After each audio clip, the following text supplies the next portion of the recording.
a popular route for those desperate to get into the European Union. The Polish-Belarusian border is still active, despite the construction of an intimidating wall. In recent days, attempts to cross the border have risen, despite the figure originally decreasing after the wall's construction, according to the country's border guard. In the last operating day, we recorded 124 attempts to illegally cross the border from Belarus to Poland. These are the sections of the border where there is a river or river backwaters. Pontoons are very often used for this.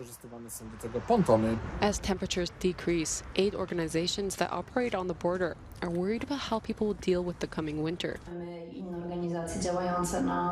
We and other organizations operating on the Polish-Belarusian border receive several dozen to several hundred requests for help each month.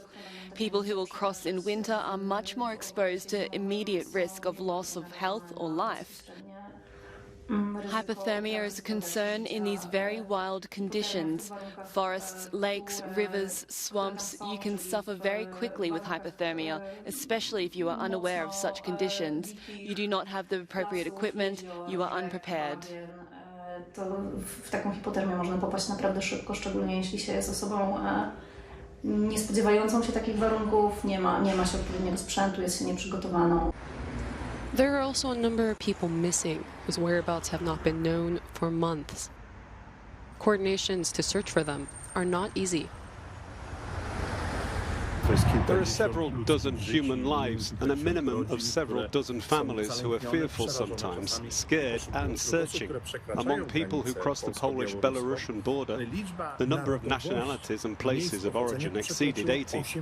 So, in fact, there are several dozen Red Cross and Red Crescent associations involved. A few days ago, the body of a missing man was found in a river.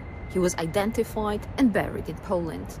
Winter is coming and the conditions in the forests around the border are being more and more difficult.